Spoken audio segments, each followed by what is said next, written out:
Marcus pressed both hands against the young man's side and told him to stay with him. The blood was coming fast.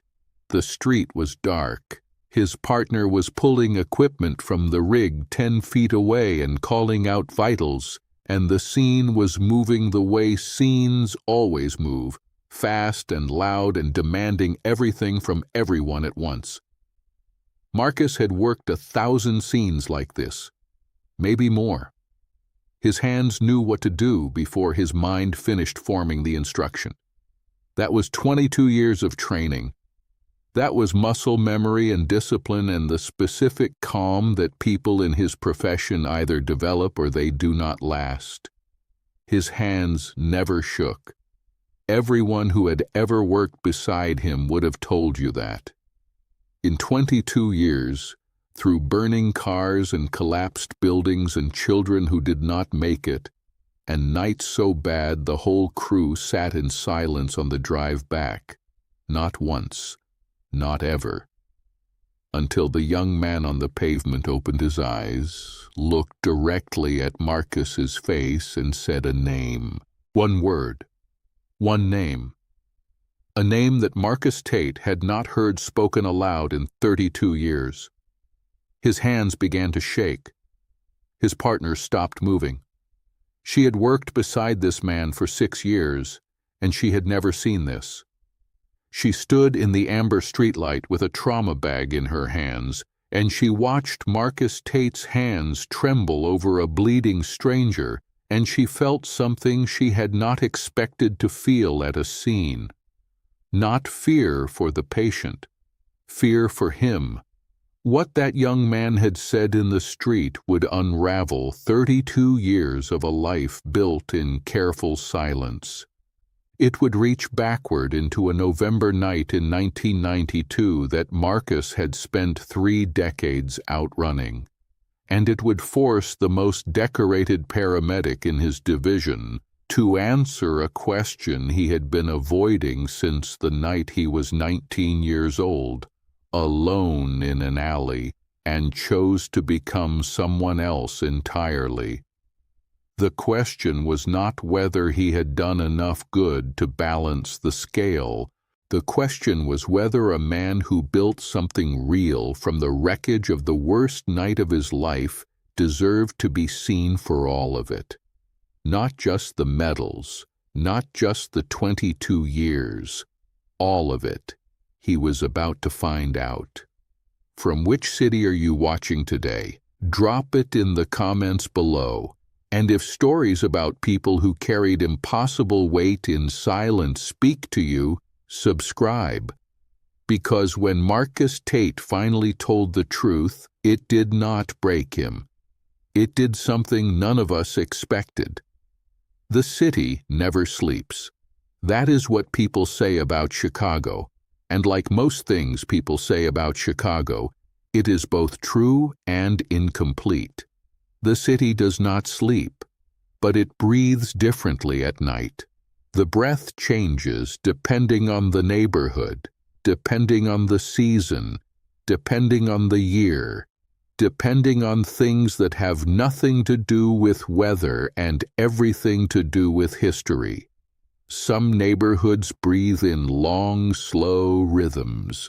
Some breathe in short, sharp gasps.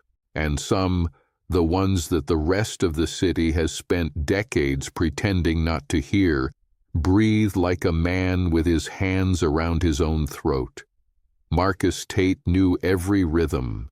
He had been listening to this city breathe for 22 years from the front seat of an ambulance, and before that, for 19 years, as a person who grew up inside one of its most difficult exhales. He was 51 years old. 6 feet even, the kind of build that suggested he had once been larger and had compacted over time, like wood under pressure, denser and harder than its original form. His face was not handsome in any conventional sense, but it was arresting in the way that certain faces are arresting, faces that have seen enough that the seeing has become structural, has settled into the bone and the skin and the particular way the eyes absorb light without giving much of it back. He wore his paramedic uniform the way other men wore armor, crisp, precise, not a single element out of place. In 22 years, his crew had never seen him arrive at a shift with so much as a wrinkle in his collar. In 22 years, his equipment check took exactly 9 minutes and 40 seconds every single time, not because he counted, but because 9 minutes and 40 seconds was simply the right amount of time to do it correctly. No more, no less. They called him the Wall, not behind his back, to his face, with respect that carried the specific weight of earned admiration, the kind that is not given easily in a profession where the currency of approval is competence, and the cost of failure is someone's life. His partner of 6 years, a 34-year-old woman named Deja Harmon, had coined the nickname during a multi-vehicle accident on the Dan Ryan Expressway in the winter of 2019. A semi had jackknifed across 4 lanes during an ice storm. 5 vehicles involved, 11 casualties. 2 critical. The scene was chaos in the precise scientific definition of the word. A system with too many variables interacting too fast for any ordinary human mind to track. Deja had arrived on scene a minute behind Marcus and had found him already in motion, moving through the wreckage with a calm so absolute it looked, she said later, like the accident was happening around him rather than to him. Like a wall, she said. The storm was everywhere, but he just stood there and let it break against him. The name stuck, and for 22 years it fit. Nobody who worked with Marcus Tate had ever seen him hesitate. Nobody had ever seen him flinch. Nobody had ever seen him arrive at a situation and not immediately know what to do, how to do it, and in precisely what order the doing needed to happen. In 22 years, Marcus Tate's hands had never shaken, until a Tuesday night in October, on a narrow side street 3 blocks east of Garfield Park, when he knelt beside a young man bleeding on the pavement, and his hands began to tremble so violently that Deja, pulling equipment from the rig behind him, stopped moving. She stood there in the amber light from the street lamp above, watching Marcus Tate's hands shake for the first time in 6 years of working beside him, and she felt something she had not expected to feel at a scene. Fear. Not fear for the patient. Not professional fear. The clean, functional fear that sharpens attention and quickens response. Something different. Something that lived lower in the chest and did not respond to training. She did not say anything. She moved forward, and they worked the scene together the way they always did, efficient and precise and without wasted motion. The young man survived the next 30 minutes, which was what mattered. He was loaded and transported and delivered to the trauma team at Rush with a pulse that was weak but present, which in Marcus's professional accounting meant the night was not a complete loss. But Deja Harmon had seen the hands, and she did not forget. What happened next would not make sense without understanding who Marcus Tate appeared to be. And what Marcus Tate appeared to be was this: a man who had constructed himself entirely from discipline and forward motion, a man for whom the past was not a place you visited but a weight you converted into fuel and burned. His file at Chicago Fire Department EMS was, in the careful bureaucratic language of such documents, exceptional. 22 years of service. 0 preventable patient deaths under his primary care. 17 department commendations. 3 medals for valor. The most recent, awarded at a ceremony in City Hall 2 years ago, was for pulling a woman and her 2 children from a burning vehicle on the Eisenhower during rush hour, while a second explosion was considered imminent. The fire marshal who presented the medal said Marcus had moved with the calm of someone taking a walk. That was the word everyone used when they talked about Marcus. Calm. He taught certification courses 3 days a month at the training academy on the West Side. He mentored junior paramedics.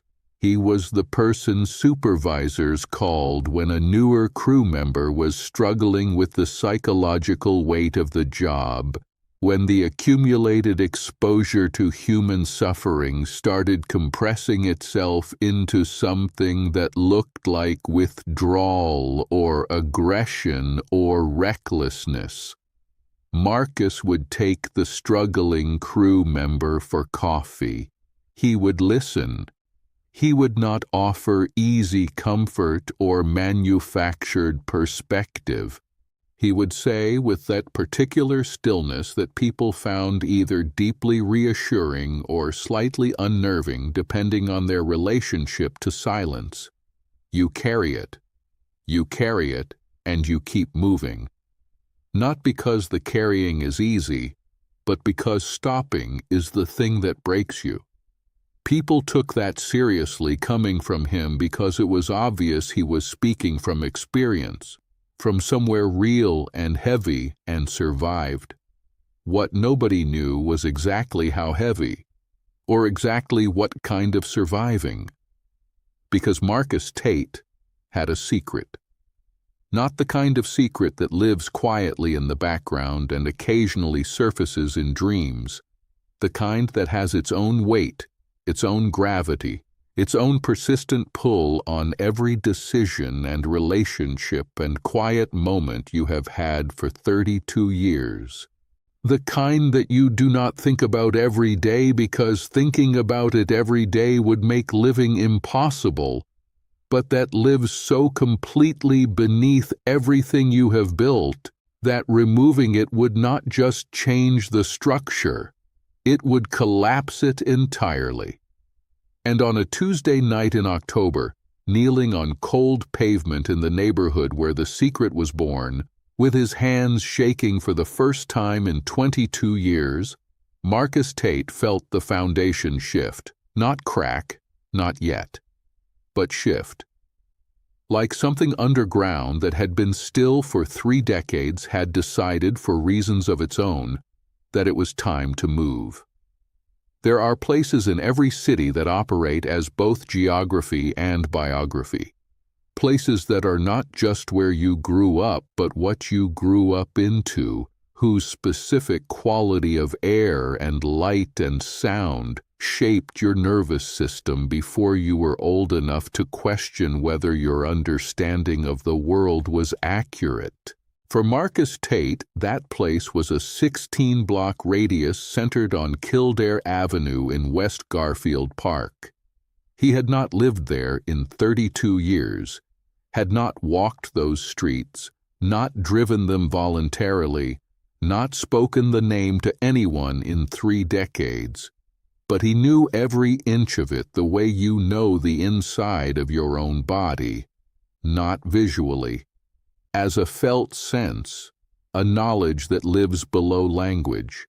He had grown up there in a 3rd-floor apartment with his mother, Carolyn Tate, who worked 2 jobs and loved her son with a ferocity that was sometimes expressed as strictness and sometimes as silence, and sometimes on Sunday mornings when she made biscuits and hummed church songs in the kitchen, as something so tender it was almost painful to witness.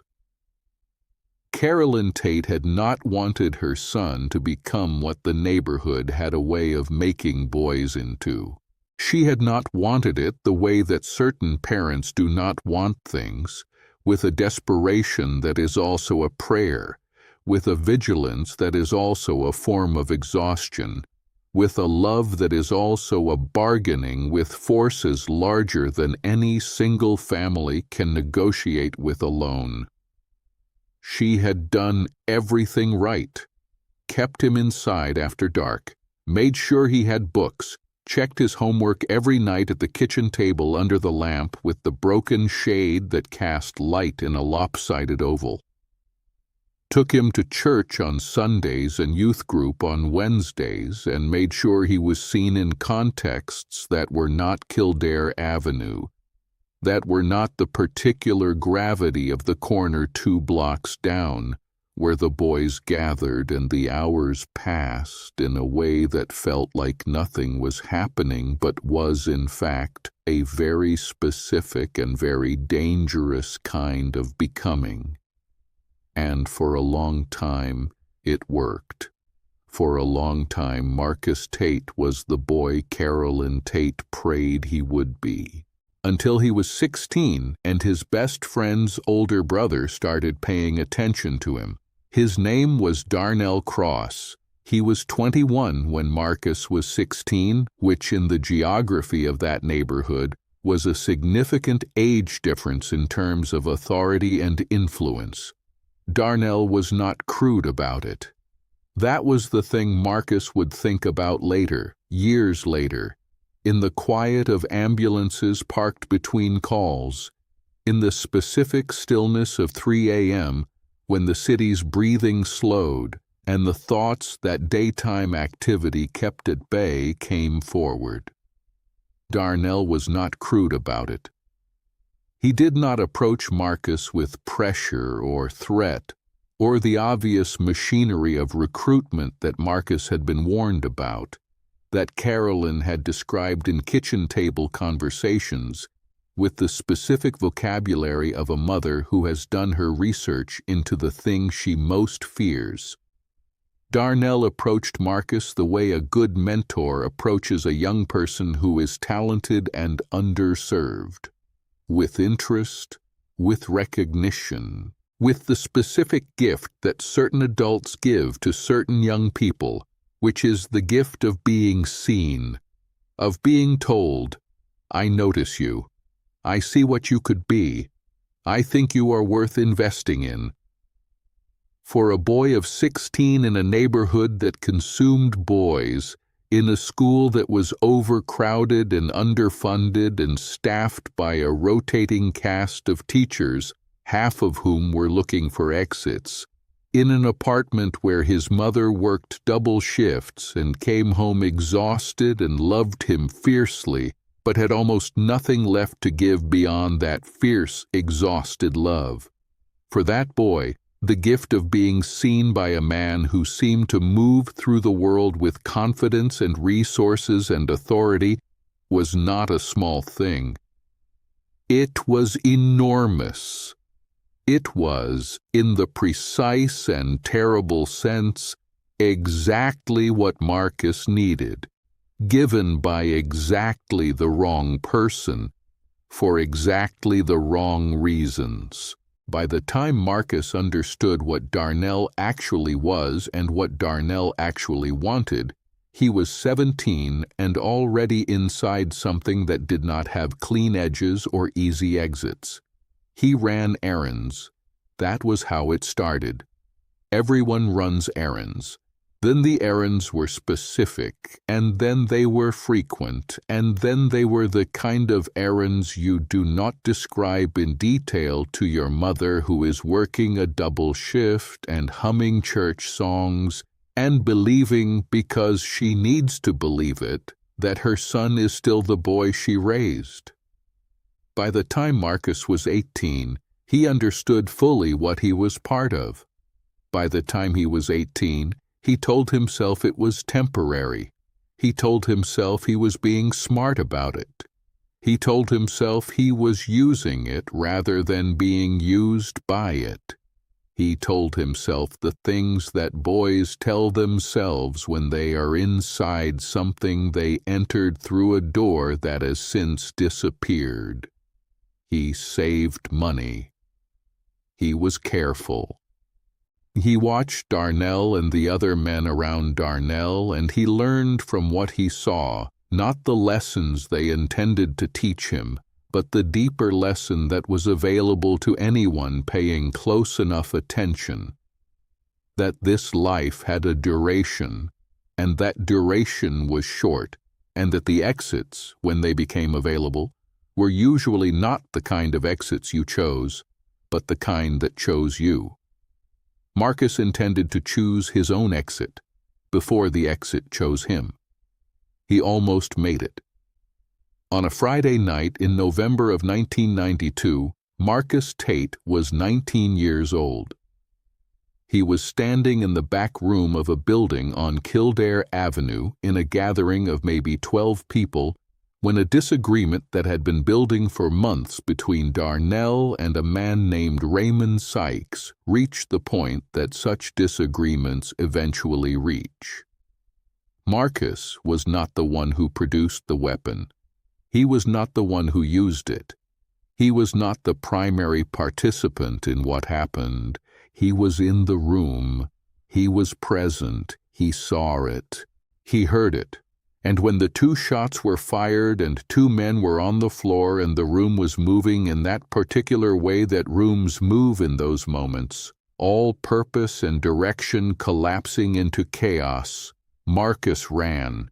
He ran because he was afraid. He ran because he was 19 and human, and the part of him that Carolyn Tate had shaped and tended and prayed over was still present, was still capable of being horrified, was still enough of who she had raised him to be that it chose flight over remaining in that room for 1 more second.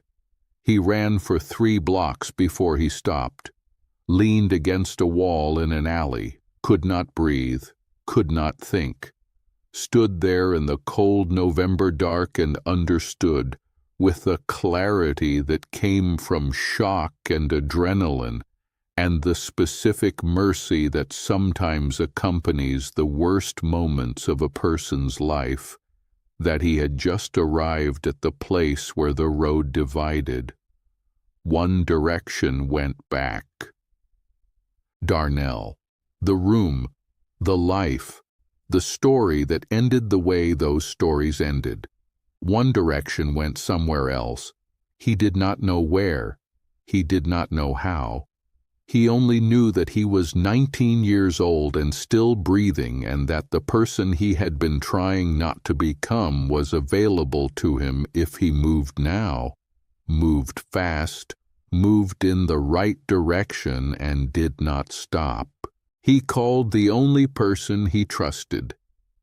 A man named Reverend Thomas Okafor, the pastor of the small church his mother attended on Sunday mornings, the man who had known Marcus since he was 8 years old and who had, in the years of Marcus's drift into Darnell's orbit, never stopped treating Marcus as someone recoverable, never stopped leaving a door open that Marcus could have walked back through at any time. He called Reverend Okafor from a payphone at 11:43 p.m. on a Friday night in November 1992. He said 3 words, "I need help." Then he waited. Reverend Okafor arrived in 22 minutes. What followed took 6 months. Reverend Okafor called in favors, navigated systems not designed for what Marcus needed, and got him out. Marcus left everything behind: the neighborhood, the apartment, his mother, who was told only that he needed to go for his safety. Carolyn Tate packed his bag, held him at the kitchen table under the lopsided lamp, and said 3 words: "Be good. Be good.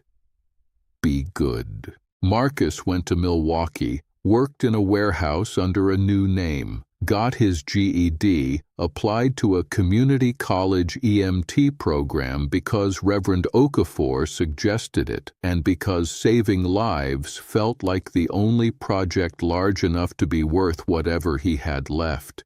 He was good at it. Extraordinarily good. The same qualities that had made him useful to Darnell: calm under pressure, physical steadiness, the ability to function while afraid, turned out to be exactly what an exceptional paramedic needed. He returned to Chicago after 2 years. Different neighborhood, different apartment, different name, completed in every legal sense. Marcus Tate, not his birth name. His birth name belonged to the person who had been in that room in November 1992. Marcus Tate was the person he had chosen to become. For 32 years, that choice had held, and then a Tuesday night in October brought him to his knees on cold pavement 3 blocks from Kildare Avenue, with his hands shaking over a young man who had whispered a name that nobody was supposed to know anymore. The young man's name, his legal name, was Devin Harris. He was 19 years old. He had been shot once in the left side, the bullet entering below the ribs and exiting cleanly, which, in the professional assessment of the 2 paramedics working him, meant he had a reasonable chance of surviving the next hour if they moved correctly. They moved correctly. Marcus Tate's hands shook, and then they stopped shaking, and he moved the way he always moved, with the precision of 22 years and the deeper precision of a man who has decided that what he does matters more than what he feels. Deja worked beside him without comment. They got Devin Harris into the rig and moving in 7 minutes and 40 seconds. In the rig, Devin Harris drifted in and out of consciousness. That was expected. Normal physiological response to blood loss and shock. Marcus monitored his vitals and adjusted the IV flow and watched the numbers and did the job with his whole professional self, while a smaller, older, less trained part of him repeated the young man's words on a loop. What Devin Harris had said, in the moment Marcus's gloved hands pressed against the wound in his side, eyes flickering open, focusing on the face above him with the disoriented effort of someone trying to locate themselves in the world. What Devin Harris had said, barely above a whisper, barely audible over the ambient noise of the street and the approaching second unit and the voices of the small crowd that had gathered, was this: Deshawn. One word, one name. A name that Marcus Tate had not heard spoken aloud in 32 years. A name that belonged to a person who was legally, officially, and in every documented sense no longer in existence. A name that should have meant nothing to Devin Harris of anywhere. A 19-year-old with a gunshot wound on a street in West Garfield Park on a Tuesday night in October. Except Devin Harris had said it. Had said it while looking directly at Marcus's face. Had said it with recognition, not confusion. Not the random utterance of a semi-conscious man reaching for something familiar. With recognition. Marcus had told himself, in the 43 seconds between that moment and the moment he felt Deja's eyes on his hands, that the young man was confused, delirious, that the word was not a name but a sound, not a recognition but a coincidence. He had told himself this with the practiced efficiency of a man who had been telling himself necessary things for a very long time. But his hands had shaken, and Deja had seen them. They delivered Devin Harris to the Rush University Medical Center trauma team at 11:17 p.m. The receiving surgeon, a woman Marcus had worked with for 11 years, took one look at the vitals report and said good work and meant it. The doors to the trauma bay closed. Marcus stood in the corridor for a moment, hands at his sides, and breathed. Deja came to stand beside him. She was quiet for a moment. In 6 years of working together, they had developed the conversational economy of people who spend long hours in close proximity doing high-stakes work. They did not waste words. They also did not pretend things that both of them had witnessed had not been witnessed. She said, "Your hands." He said, "I know." She said, "You want to talk about it?" He said no. She did not push. That was one of the things Marcus valued most about Deja Harmon. She knew the difference between a person who needed space and a person who needed intervention, and she had the wisdom and the respect not to collapse that distinction just because she was curious or concerned. She went to the supply station to restock the rig. Marcus stood in the corridor. After a while, he walked to the waiting area, which was partially full with the usual late-night accumulation of people in various states of distress, and he sat in a plastic chair against the wall and looked at his hands. They were still. The tremor was gone. His hands looked like they always looked. Large, capable, the skin across the knuckles slightly thickened from years of physical work. A small scar on the right index finger from a training accident in 2004. Steady hands, professional hands. The hands of a man who had devoted 22 years to steadiness as a practice and a philosophy and an act of will. His hands looked exactly like Marcus Tate's hands. The problem was that someone had just looked at Marcus Tate's face and seen someone else. He slept 4 hours that night. His apartment in Logan Square was clean and spare, organized with the same precision he brought to his equipment check. A framed photograph sat on the windowsill. His mother, Carolyn Tate, at a church picnic in 1997. Taken 2 years after Marcus returned to Chicago as someone she was told was a nephew of a woman from her congregation. Carolyn had looked at him, said nothing beyond polite hello, but her eyes had searched, then filled. Then she looked away and talked about the weather. Marcus had understood. His mother loved him enough to let the lie hold. She died in 2011. He was at her bedside. She said near the end, in a voice that was mostly breath, "I always knew you were still in there." He sat with her for an hour after, told her everything. The November night, Reverend Okafor, Milwaukee, the choice to become Marcus Tate and everything built from it. He did not know if she could hear him. He spoke anyway. At her funeral, Marcus sat in the second row and cried the way people cry when they are grieving multiple things at once, grief stacked on grief. Nobody in that room knew that the composed, middle-aged paramedic was the boy she had packed a bag for in 1992 and told, "Be good, be good, be good." That was the nature of the secret. Not just what it contained, but how completely it had to be contained.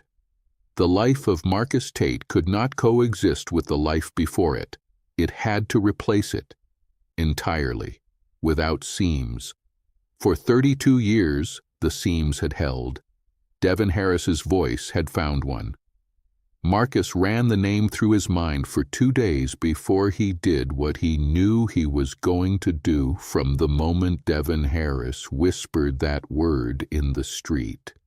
He went to the hospital. He told himself he was checking on a patient. He told himself it was routine professional concern. He told himself these things with full awareness that they were the kind of telling that is less about believing and more about needing the story to be possible, needing the version where he was just a paramedic doing a follow-up to be available as a partial truth he could stand on. Devin Harris was in a recovery room on the 4th floor. Stable, expected to be discharged within 48 hours. When Marcus walked in at the beginning of his lunch break on Thursday, still in his uniform, Devin Harris was sitting up in bed watching something on a phone with one earbud in and eating a cup of pudding with the deliberate focus of someone for whom pudding has become, in the context of a recent near-death experience, a significant pleasure. He looked up when Marcus entered. The earbud came out. The pudding was set aside. He was not surprised to see Marcus. That was the first thing Marcus registered. No surprise, no confusion about why the paramedic who had worked his scene 2 nights ago was standing in his recovery room. Devin Harris looked at Marcus the way someone looks at a person they expected to show up, with a patience that suggested he had been waiting. Marcus closed the door, pulled a chair to the bedside, sat. For a long moment, neither of them spoke. The machines beeped their quiet rhythms.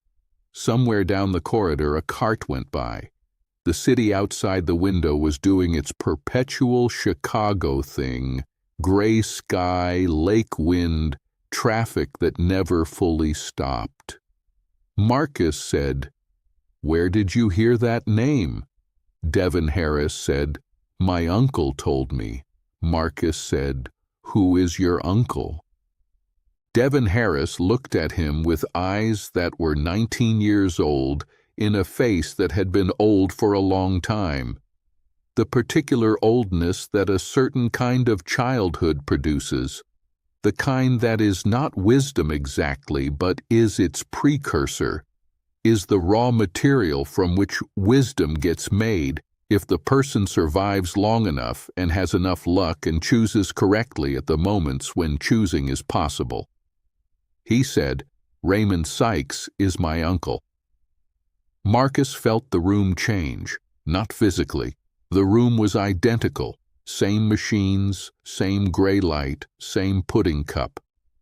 But something shifted in the quality of the air, the way pressure changes before weather, the way a room feels different when the information it contains changes. Raymond Sykes, the man at the center of the night in November 1992, the man who had survived, the man Marcus had not thought about by name in years, but whose existence he had always carried as a known quantity, a variable in the background mathematics of his maintained identity. Raymond Sykes was alive. Raymond Sykes had a nephew. Raymond Sykes had apparently been talking. Marcus said, "What did your uncle tell you?" Devin Harris said, "That you were there, that night in '92, that you ran, that you've been here in Chicago this whole time, being somebody else." Marcus said, "Why are you telling me this now?" Devin Harris looked at him for a long time. Then he said something that Marcus had not expected, had not constructed any version of a response to, had not prepared for in any of the 2 days of mental preparation he had done before coming to this room. He said, "Because I don't want to be him." Marcus said, "What?" Devin Harris said, "My uncle. I don't want to be my uncle. I don't want to be the kind of person he became. I've been watching him my whole life, and I've been watching what it does to people, and I've been watching where it ends, and I don't want that. But I don't know how to want something different and be from where I'm from. And my uncle told me about you, about who you used to be and who you became. And he said if I ever saw you, I should ask you how you did it." He paused, looked at the window. looked back. He said, "And then I got shot, and you were the one who showed up." So I figured that was probably my answer. Marcus sat in that chair for a long time without speaking. The machines kept their rhythms. The cart went by again in the corridor. The city breathed outside the window. Then Marcus said, "Your uncle told you to find me." Devin Harris said, "He said you were still out there somewhere. Said you'd changed your name and your life.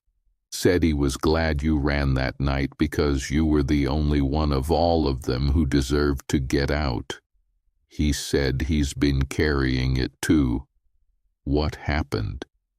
He said the two men who died that night, he's been carrying them every day since 1992. Marcus felt something move through him that had no clean name. Not relief, not grief, not the specific weight of confronted secret. Something more composite.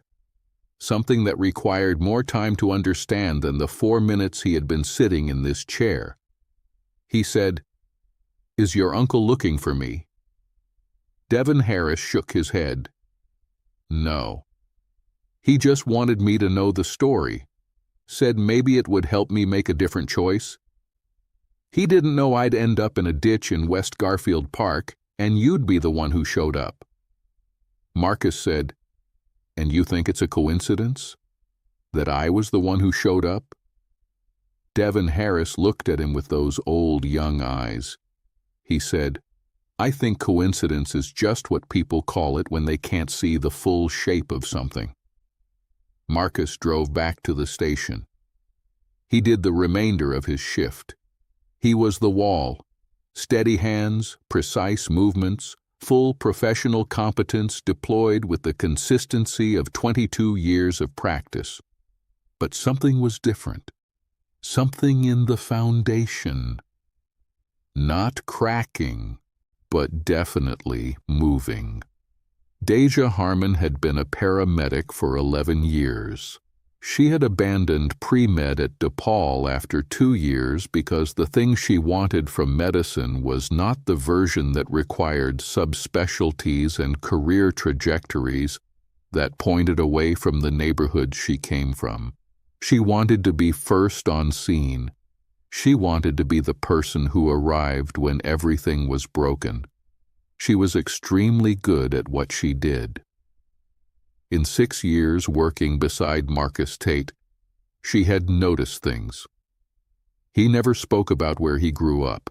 He took call routes that avoided a 16-block radius of West Garfield Park. His personal history began in all conversational terms in his early 20s. Before that was a careful blankness that had, over 6 years, become its own kind of detail. She had filed all of it and waited. After the Tuesday night with the shaking hands, she stopped waiting. Not because she had decided to press him, but because she cared about him, in the specific way that develops between people who trust each other with their lives across long hours in the dark. She said to him on a Thursday afternoon, in the station kitchen while the coffee was making, without preamble or careful framing, "Whatever happened out there Tuesday, you don't have to tell me, but you look like a man who's been carrying something for a long time, and something just made it heavier. And I'm just saying, you don't have to carry it alone." Marcus poured his coffee, drank it standing at the counter looking at the wall. He said, "How long have you known that I'm carrying something?" She said, 6 years. He said, "You never said anything." She said, "It wasn't mine to say anything about." He said, "What changed?" She said, "The hands. In 22 years, your hands have never shaken at a scene. Whatever that patient said to you, it got through the wall. That doesn't happen unless whatever it is has been under enormous pressure for a very long time. Pressure like that, things give way. I'd rather be there when they do. Marcus set down his coffee, looked at her. The look was long and still, and contained within it something that had not been in his face before, a kind of careful evaluation that was also a kind of asking, the way people look when they are deciding whether to let someone into a room they have kept locked for a very long time. He said, "If I tell you something, it changes things." She said, "Things are already changed." He said, "Not for you. Not yet." She said, "Marcus, we've been driving this city for 6 years. We've pulled people out of burning cars together. We've worked kids who didn't make it and sat with each other on the side of the road at 3 a.m. while the city kept moving around us. If you think there's something you could tell me that would change what I think of you, then you haven't been paying attention to me for 6 years." She picked up her coffee. She said, "I'm going to go finish the supply check. If you want to talk, I'm here. If you don't, I'll keep being here anyway." She left the kitchen.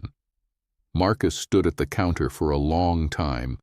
Then he went and found her in the supply bay and talked for the first time in 32 years about the room in November 1992, about Darnell Cross, about Kildare Avenue, about the name that had belonged to him before Marcus Tate, about Reverend Okafor and Milwaukee and the community college EMT program, and the long, deliberate construction of a life built on the rubble of the one he had left behind. He talked for 45 minutes. Deja did not interrupt. She did not ask questions. She kept doing the supply check, moving through the bay with quiet efficiency, and she listened the way she did everything, completely, without waste. When he finished, there was a long silence. The station made its ambient sounds. Somewhere a radio was on. The street outside offered its perpetual soundtrack. Then Deja said, "You know what I keep thinking about?" He said, "What?" She said, 22 years. 22 years of showing up every single day and doing the job better than almost anyone who's ever done it. 22 years of pulling people out of burning cars and working kids at 2 in the morning and teaching other paramedics how to stay in one piece. 22 years of being the wall so other people could fall apart against something solid. She paused. She said, "Do you know how many people are alive right now because you made that phone call in 1992? Marcus said, "That's not the point." She said, "I know it's not the point, but it's also true." But that wasn't the full story, because while Marcus and Deja stood in the supply bay and the weight of 32 years shifted between them, a woman named Patricia Hargrove was reading a file at her desk in a Department of Human Services office 3 blocks from the station.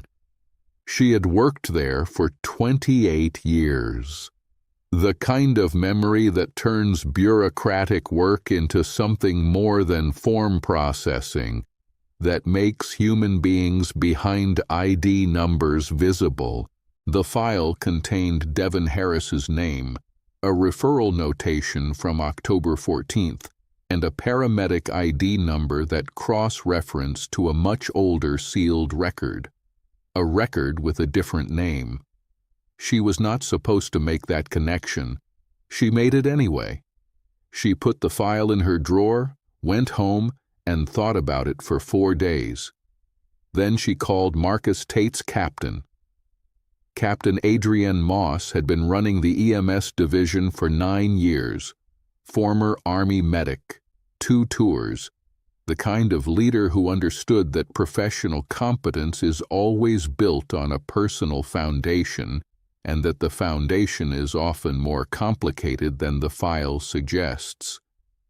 She had known something was held carefully beneath Marcus Tate for 9 years, the blankness where childhood stories should be, the rooting choices, the word calm applied to him so consistently it had started to sound less like a personality and more like a discipline. She had not pressed. It was not her practice to press unless pressing was necessary. Patricia Hargrove's call made it necessary. She listened, thanked Patricia, asked her to keep the file secured. Then she sat in her quiet office and thought about 22 years of service, 17 commendations, 3 medals, and a conservative estimate of 200 lives. She thought about the rule. She knew what the rule required. She also thought about what the rule was for, and whether, in this case, it had been honored or violated by the life Marcus Tate had built. She called Marcus's direct line and asked him to come to her office. He knocked at 2:15 p.m. His shift had ended at 2:00. He had gone to his locker, changed, sat on the bench in the locker room for 11 minutes. Then he had walked to Adrienne Moss's office and knocked. She said, "Come in," closed the door. He came in, closed the door, sat in the chair across from her desk without being invited to. Not presumption. The automatic practicality of a man who has dealt with difficult conversations before and knows that sitting is better than standing, that putting your body in a position of stability is a form of preparation. She opened her desk drawer, placed a manila folder on the desk between them, did not open it, left it there like a statement. He looked at it, looked at her. She said, "I got a call this morning from someone in Human Services. She came across some records. She was thoughtful about it. She brought it to me first." He said nothing. She said, "I want you to know that I'm asking you a question, not making a statement, not issuing a notice, asking a question the way one person asks another, not the way a captain asks a subordinate. Do you understand the difference?" He said, "Yes." She said, "Why?" Not, "What is your name?" Not, "Are these records accurate?" Not, "What happened on the night of November whatever in 1992? Just, why?" He looked at her for a long moment. The room was quiet. Through the window, the Chicago sky was doing its October thing, low and gray, the lake somewhere beyond the rooftops pressing its presence into the air. He said, "Because I was 19 years old and I made a phone call and tried to become something that was worth the life I'd been given." She said, "And were you?"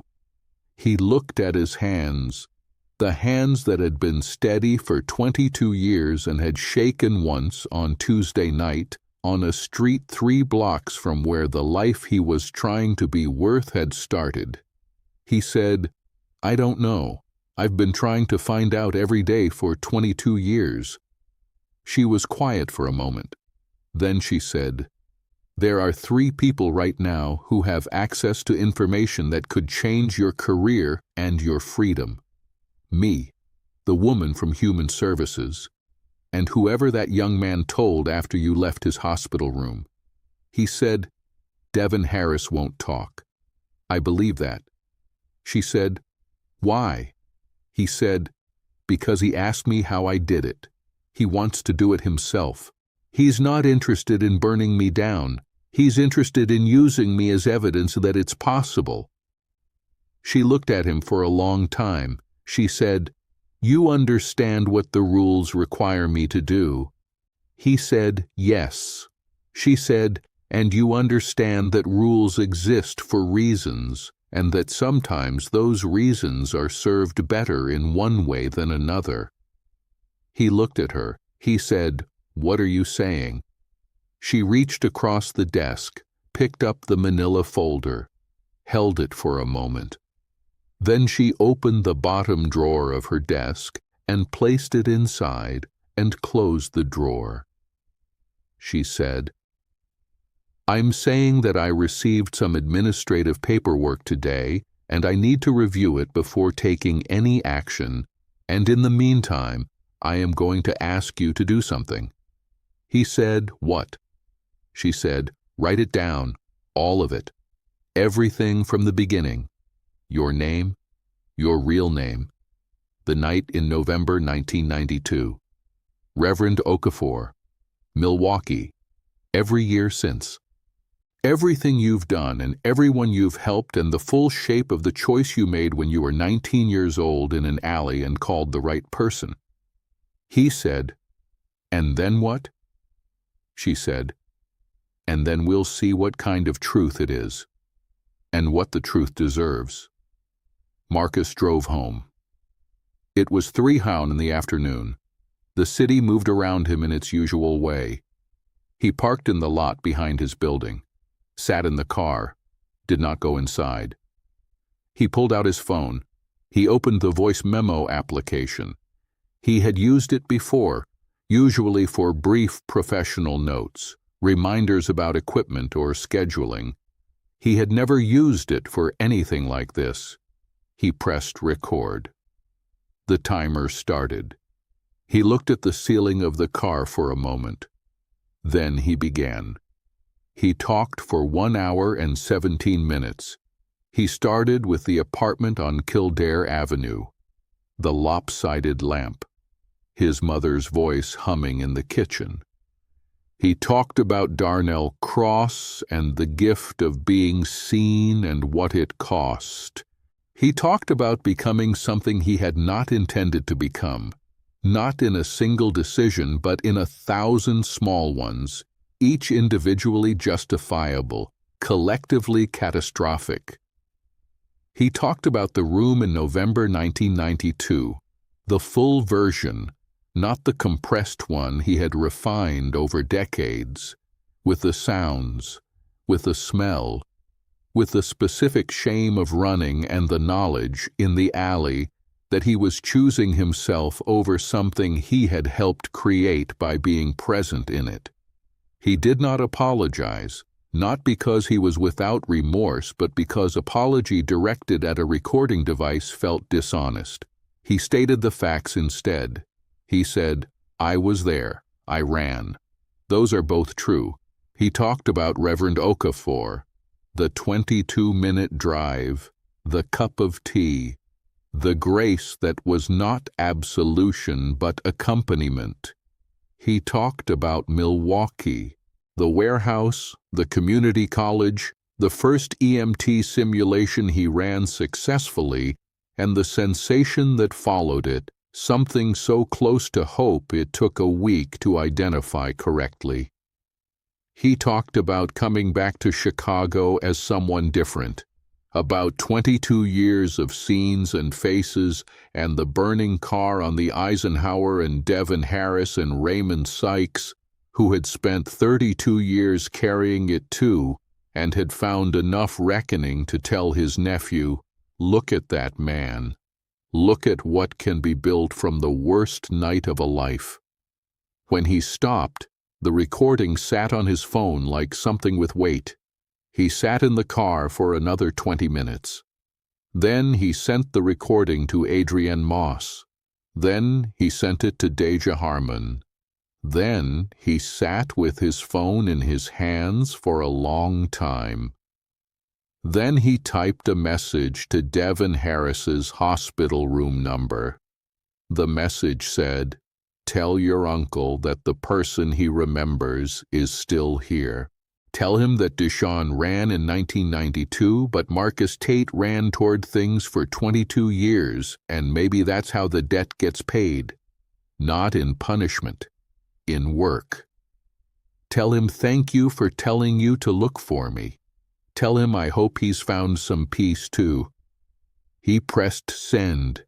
He went inside and made coffee and sat at his kitchen table under the kitchen light. which was not lopsided, which was bright and even and clean, which was the kind of light his mother had deserved and never quite had, and he did not try to prepare for whatever was coming next. He just sat. He let the city breathe outside his window. He drank his coffee. He was still. Adrienne Moss listened to the voice memo twice. Once at her desk, once at her kitchen table at 11 p.m. with a glass of water and the attention that important things deserve when the professional context is no longer present. She called Deja at 11:45. Deja had listened to it 3 times. They talked for 40 minutes. Not about the policy question, not about the file in the bottom drawer, about Marcus, about who he was, about what 22 years of showing up meant, and what his hands had looked like in the supply bay when he talked about his mother's biscuits and the lopsided lamp. At the end, Adrienne said, "I know what I'm going to do." Deja said, "What?" Adrienne said, "Give him what he spent 22 years trying to earn. The chance to be seen clearly, not as the wall, as the whole person, both things, complete." Deja said, "And the file?" Adrienne said, "There is no file. I reviewed it this afternoon and found it to be a data entry error. These things happen." A long silence. She said, "He'll know you did that." Adrienne said, "Yes." She said, "And he might not accept it. He's spent 32 years believing the debt has no bottom." Adrienne said, "I know, but being told by someone whose job is to evaluate exactly these things, I've looked at the full picture, and what I see is someone who chose correctly when it mattered and kept choosing for 22 years after. I think that might be worth something to a man who's been doing that math every day since 1992. Deja said, "Yeah, I think it might." Monday came in cold, the kind of cold that Chicago saves for the specific purpose of reminding you that it is a city built in the path of a lake that does not care about you personally. Marcus arrived at the station at 5:45, 15 minutes before his shift started. He did his equipment check in 9 minutes and 40 seconds. He drank his coffee standing at the counter. At 80, Adrienne Moss appeared in the kitchen doorway. She said, "Marcus, my office, when you have a moment." He said, "Now is fine." They walked down the corridor. She opened the door. He went in, closed the door, sat. She was not at her desk. She was standing at the window, looking out at the Monday morning street. She had a coffee cup in her hand, but she was not drinking from it. She said, "I listened to the memo." He said, "I know." She said, "I want to say something, and I need you to let me say it completely before you respond." "Can you do that?" He said, "Yes." She turned from the window. She looked at him with the direct, unperforming attention that defined her as a leader and as a person, the quality of looking that did not construct a version of what it was seeing but simply saw. She said, "I have been doing this job for 9 years. Before that, I was a military medic for 12 years. I have been in positions of command over people who do hard work in impossible circumstances for 21 years. And in 21 years, I have met maybe 4 or 5 people who have the combination of qualities that you have. The steadiness, the competence, the specific kind of courage that is not the absence of fear, but the decision to act despite it, repeatedly, consistently, without recognition, without audience, just because it is what the situation requires. Those people are rare. They do not grow on trees. They are not produced by training programs or hiring processes. They come from somewhere that is not easily described, from some combination of what life did to them and what they decided to do in response to what life did to them. She paused. She said, "I know where you come from. I know what that night in November 1992 was and what you did and what you chose in the alley afterward. I know about Reverend Okafor and Milwaukee and the community college and everything you have built since. I know the full shape of it, and I want you to hear this from me not as your captain, but as someone who has spent 21 years recognizing what quality looks like when it shows up, regardless of where it grew from." She looked at him directly. She said, "What you did is not a debt. It is not a debt that you have been paying down for 22 years and that still has a balance. It is not something you owe to two men who died in a room in 1992 when you were 19 years old and should not have been in that room in the first place.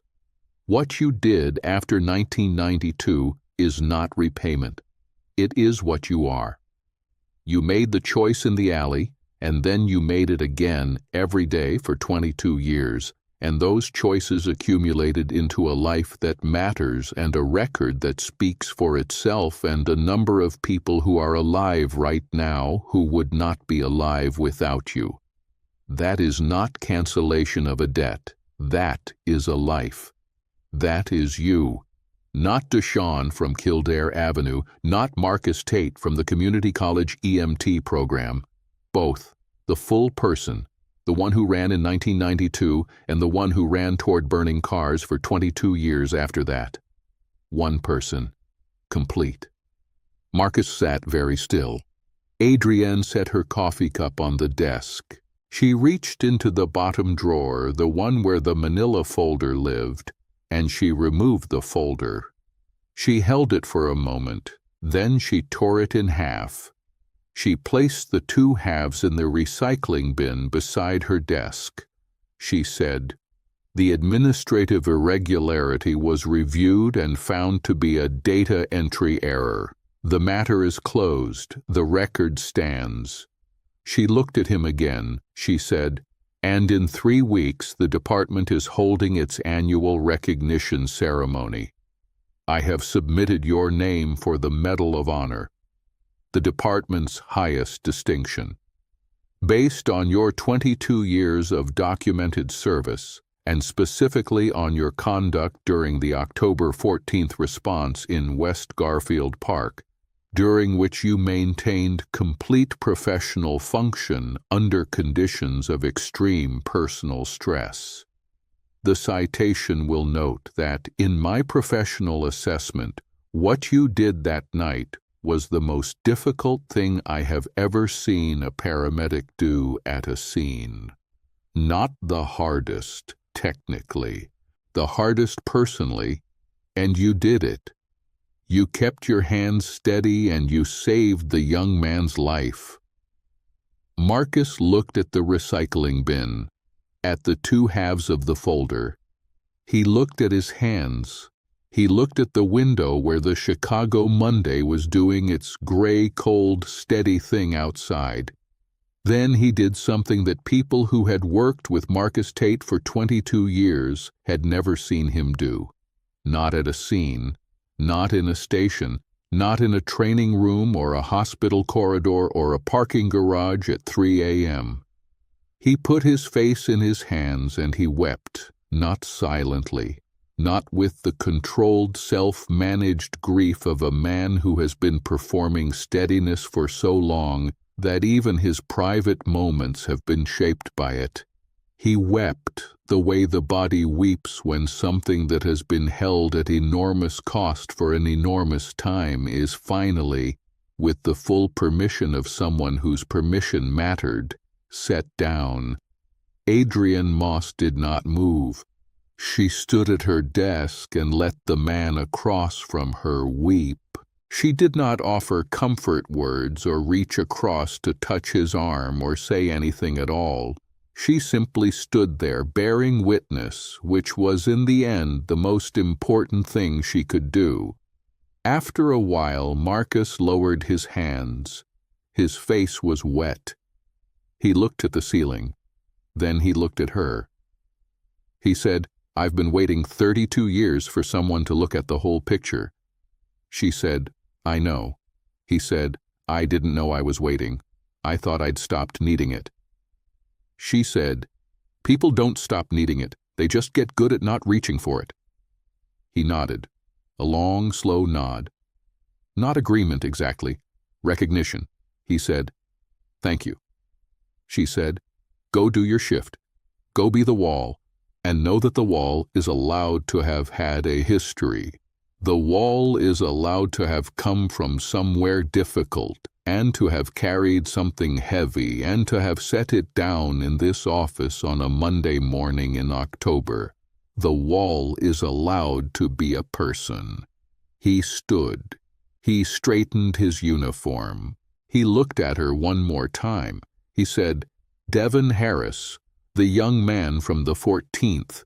Is there anything the department can do for him?" She said, "What do you have in mind?" He said, "A job, when he's recovered. Nothing formal yet.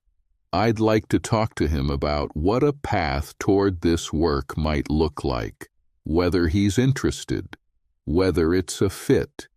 He's 19 years old and he's looking for a different direction, and I'd rather be the person who points him towards something real than leave him to find it himself. I found it by accident. He doesn't have to." She said, "I think that's an excellent use of your experience." He said, "And Raymond Sykes," she paused, said, "What about him?" Marcus said, "He told his nephew to look for me because he wanted the nephew to know that change was possible. That's a person who's been doing his own version of reckoning. I'd like to know if he's okay." Adrienne Moss looked at Marcus Tate for a long moment. Then she said, "You know, most people, when they have been carrying something this heavy for this long and someone finally takes it from them, the first thing they do is breathe. The first thing you did was ask about 2 other people." He said, "The wall doesn't take breaks." She almost smiled. For Adrienne Moss, that was the equivalent of a standing ovation. 3 weeks passed. The city moved through its seasons. Marcus drove the routes he had always driven, including, for the first time in 22 years, through a 16-block radius centered on Kildare Avenue. He drove slowly. He looked at the buildings. He looked at the corner 2 blocks down where boys gathered in a way that had not fundamentally changed in 32 years.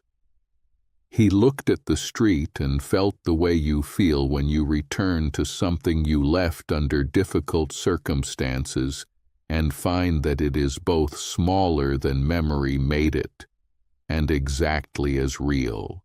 He stopped the car in front of the building where he had grown up. 3rd floor, 2 windows on the left. The building had been renovated since. Different windows, fresh paint. A security door that had not been there when he was 16. But the same bones. The same position in relation to the street. The same angle of late afternoon light coming between buildings. He sat there for a while. He thought about his mother humming in the kitchen. He thought about the lopsided lamp. He thought about a bag packed on a kitchen table in November and 3 words that were everything. Be good. Be good. Be good. He said those words out loud, there in the car, in front of the building, quietly, to no one and to her specifically. Then he drove away. Devin Harris was released from the hospital and, 6 weeks after his shooting, appeared in the station on a Thursday morning with a caution that was visible in every movement. the careful physical vocabulary of a young person who has recently been forced to update their understanding of their own mortality. Marcus met him in the parking lot. They stood in the gray November air. Marcus in his uniform, Devon in a winter jacket, hands in pockets, breath visible in the cold. Marcus said, "How are you feeling?" Devon said, "Like I got shot." Marcus said, "Fair." Devon said, "You wanted to see me." Marcus said, "I wanted to talk to you about something, not today necessarily, but I want to talk about what your life looks like from here. What you want from it. Whether there's something in what I do that might be worth thinking about." Devon Harris looked at the station, at the rigs parked in the bay, at the building with its municipal plainness and its functional purpose. He said, "You're serious?" Marcus said, "I'm always serious." Devon almost smiled. He said, "My uncle said that was probably true." Marcus said, "How is he?" Devon's expression shifted. Something quieter moved into it. He said, "He's okay. He's been sober for 3 years. He lost a lot of years. He says he lost a lot more than that. He said to tell you. He said tell that man that the debt was never his, that what happened that night was Raymond's doing and Raymond's responsibility, and that the person who ran out of that building was doing the only sensible thing a 19-year-old who had made a wrong turn could do, which was to stop making it." Marcus was quiet for a moment. He said, "Tell him I heard that." Devon nodded. They stood in the cold for another minute. Then Devon said, "So, you going to show me what you do?" Marcus looked at him, nodded once, said, "Come inside." The recognition ceremony was held on the third Thursday in November at the city's main administration building, a large room with high ceilings and fluorescent lighting and the specific institutional solemnity of a space designed for exactly this kind of occasion. Rows of chairs, a podium, department personnel in dress uniform, families, city officials. Marcus sat in the front row, Deja beside him on his left, Devon Harris, who had been invited at Marcus's request, in the row behind. Adrienne Moss was at the podium. She spoke about the department's values, about service and sacrifice and the specific kind of courage that was not dramatic but continuous, not visible in a single moment, but accumulated across years of showing up.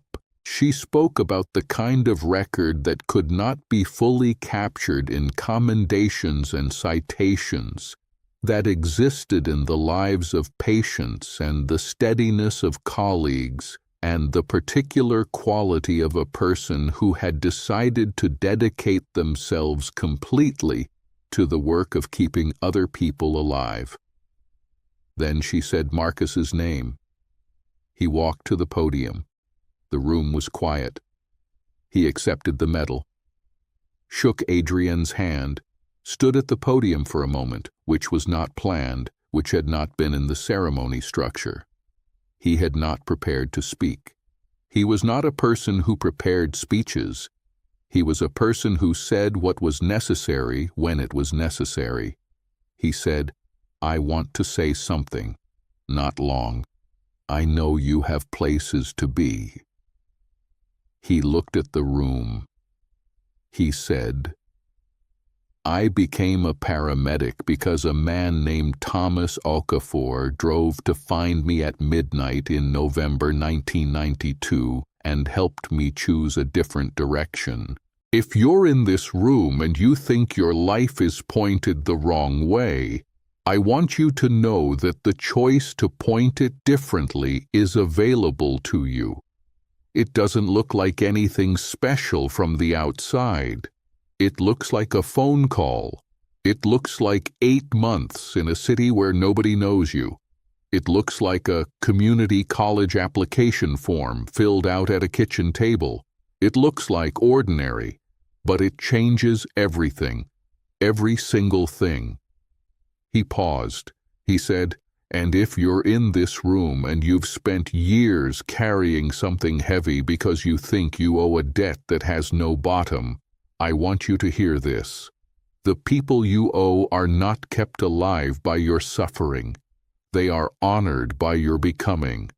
Do the work, show up, give the thing you have to give. That is how you pay. That is the only currency that has value."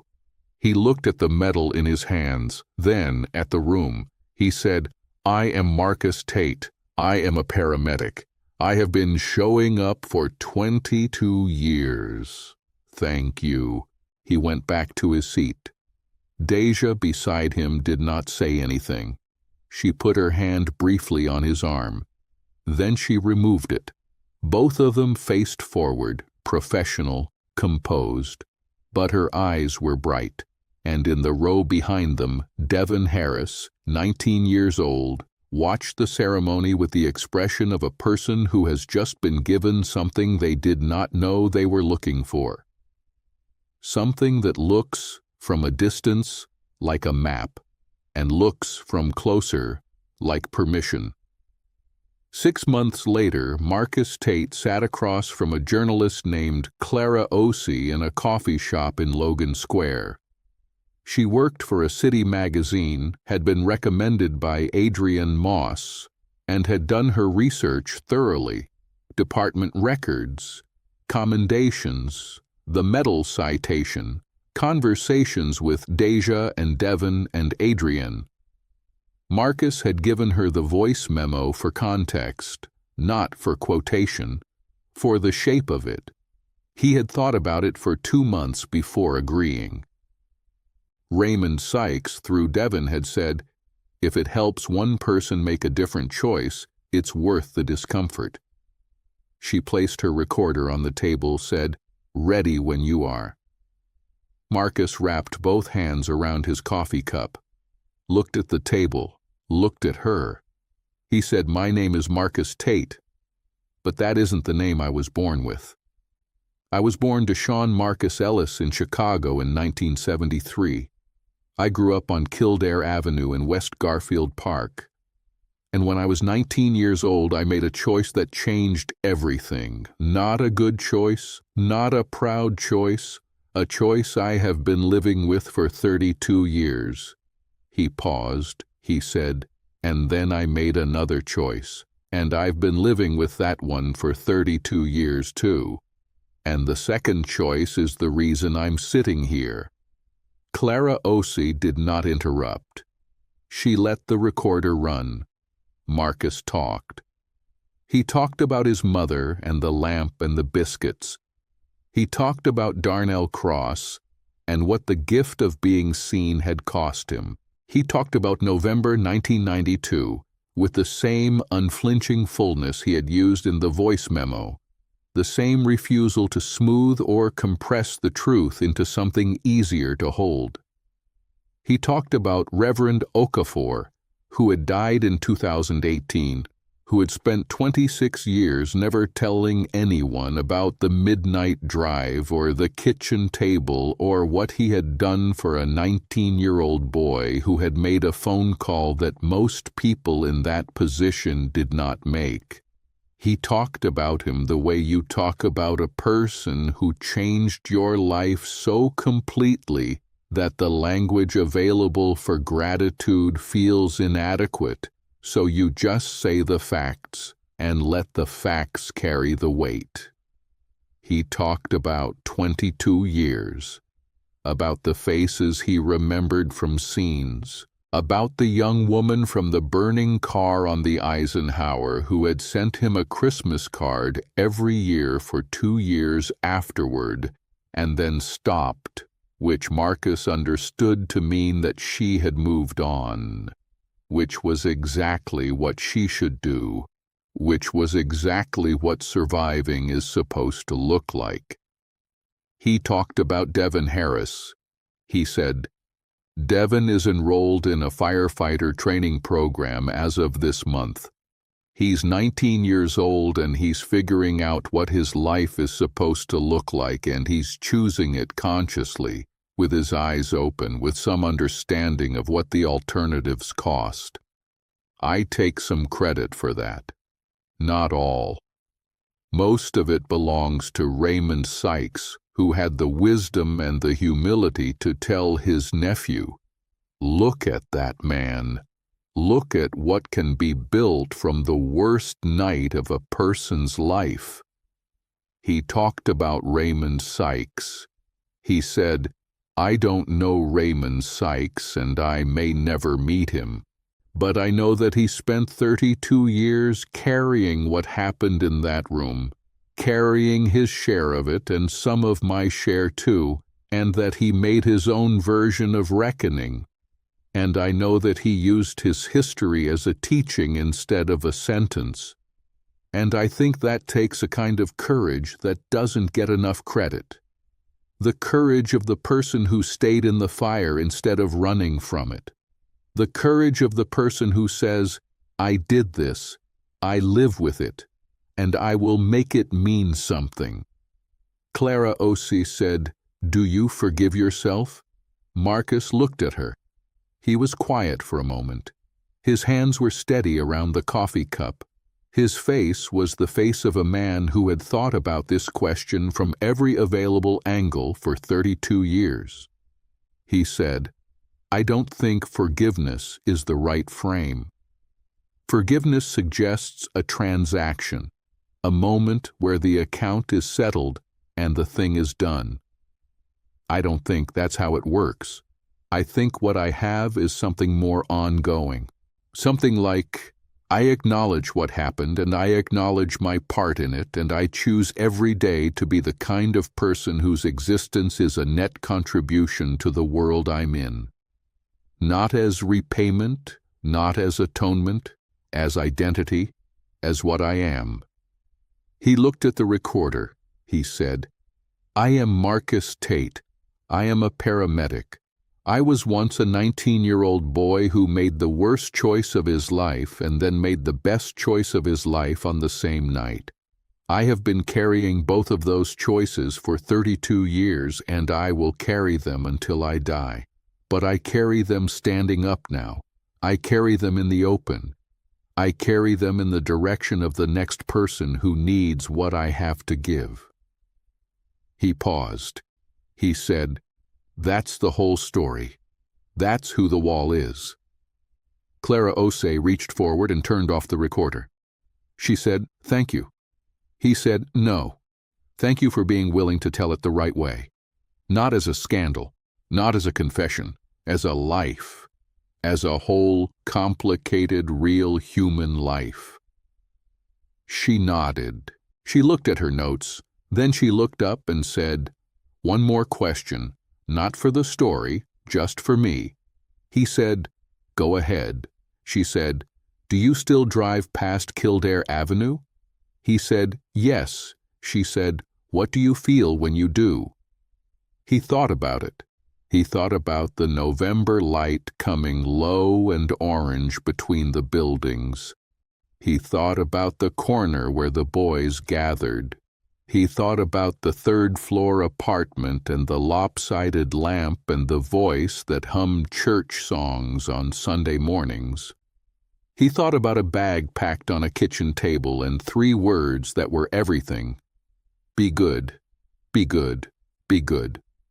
He said, "I feel like I'm keeping a promise." Then he put on his jacket and left the coffee shop and walked into the Chicago morning, which was doing its gray, cold thing, and got in his car and drove toward the station and showed up, the way he always did, steady, precise, present, the wall. And beneath the wall, finally visible, the whole complicated, surviving, continuing, irreplaceable human being who had built it.